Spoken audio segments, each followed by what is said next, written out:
நண்பர்களே, நான் 3 முதலமைச்சர்களை மறக்க முடியாதவர். பேரறிஞர் அண்ணா முதலமைச்சர் என்ற எல்லைக்கு மேலே சென்றவர், அவரை நான் விட்டு விடுகிறேன்.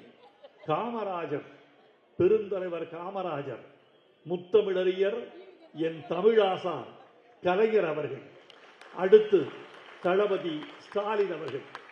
இந்த 3 பேரும் செயல் வீரர்கள். இந்த 3 பேரும் அடித்தட்டு மக்களை நேசித்தவர்கள். இந்த 3 பேரும் இந்த தமிழகத்தை தங்கள் தோள்களில் தாங்கி உயர்த்த வேண்டும் என்று துடித்தவர்கள் இந்த மூவரும். இந்த மூவருக்குள்ள கொள்கை வேறுபாடுகள் என்பதெல்லாம் வேறு. அவர் காங்கிரஸ்காரர், இவர்கள் திராவிட முன்னேற்ற கழகத்துக்காரர்கள் என்பதெல்லாம் இரண்டாம் பட்சம். தமிழ்நாடு, தமிழன், அடித்தட்டு மனிதன், கருப்பு தமிழன், இவர்களை தூக்க வேண்டும் என்று துடித்தவர்கள். இந்த 3 பேருக்கு ஒரு வேறுபாடு இருப்பதை நான் உங்களுக்கு உணர்த்த வேண்டும் என்று ஆசைப்படுகிறேன். காமராஜர் யார் தெரியுமா? செயல் வீரத்தில் அவருடைய சொல் என்ன தெரியுமா? ஆகட்டும் பார்க்கலாம். இது காமராஜர். கலைஞருக்கு ஒரு சொல் உண்டு, ஆயிற்று பார்த்தாயா. இது கலைஞர். தளபதிக்கு ஒரு சொல், நான் நுட்பமாக பார்த்த சொல், ஆயிற்று அடுத்தது பார்த்தாயா.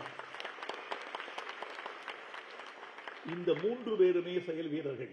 நண்பர்களே, அமெரிக்க ஜனாதிபதி இந்த உலகத்தில் அதிகாரமிக்க ஒரு பதவிக்கு உரியவர் என்று சொல்லப்படுவது உண்டு. தமிழ்நாட்டின் முதலமைச்சர் தமிழ்நாட்டுக்கு ஒரு அதிகாரமிக்க பீடத்தில் இருப்பவர் என்று சொல்லப்படுவது உண்டு. இந்த 2 பேருக்கும் ஒரு வேறுபாட்டை நான் பார்க்கிறேன். அமெரிக்க ஜனாதிபதிக்கு இல்லாத ஒரு கூறு தமிழ்நாட்டு முதலமைச்சருக்கு உண்டு என்று நான் கண்டுபிடித்திருக்கிறேன். இது மிகையாக சொல்லப்படுகிற செய்தி அல்ல. நானும் நீதியரசர்களோடு உட்கார்ந்திருப்பதால் மிகையான சொற்களை, அதிகமான அடைமொழிகளை தவிர்த்துவிட்டு பேச வேண்டும் என்றே நினைக்கிறேன். எப்போதுமே ஒரு பேச்சு சொற்களை நம்பி அல்ல, அடைமொழிகளை நம்பி அல்ல, அலங்காரங்களை நம்பி அல்ல, மிகை மொழிகளை நம்பி அல்ல. ஒரு பேச்சு சத்தியத்தை நம்பித்தான் இருக்கிறது என்று நான் உறுதியாக நம்புகிறேன். அமெரிக்க ஜனாதிபதி வெள்ளிக்கிழமை மாலை தன் கோட்டை கிளற்றி தூர எறிந்து விடுவார். தான் அமெரிக்க ஜனாதிபதி என்பதை மறந்து விடுவார். வீக் எண்ட், இது வாரத்தின் கடைசி. இனி வருவது சனி ஞாயிறு.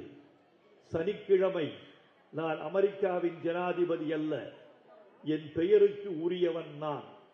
நான் ஒரு மனிதன், நான் ஒரு குடும்ப தலைவன், நான் ஒரு ரசிகன், நான் ஒரு போகி. எனவே வெள்ளிக்கிழமை மாலை நான் உடைகளோடு என் பதவியையும் உதறி விடுகிறேன்.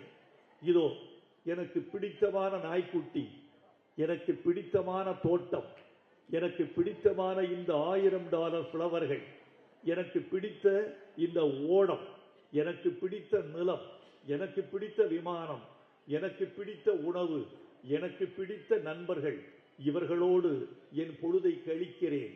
என்னோடு பறவைகள் இருக்கட்டும், என்னோடு மேகங்கள் உலா வரட்டும், எனக்கு நதிகளின் சத்தம் கேட்கட்டும், எனக்கு பறவைகளின் சங்கீதம் கேட்கட்டும். சனி ஞாயிறு நான் ஜனாதிபதி அல்ல, நான் நானாக இருக்க விரும்புகிறேன் என்பதுதான் அமெரிக்க ஜனாதிபதிகளின் கொள்கை. தமிழ்நாட்டு முதலமைச்சர் 365 நாளும் அவர் முதலமைச்சர்.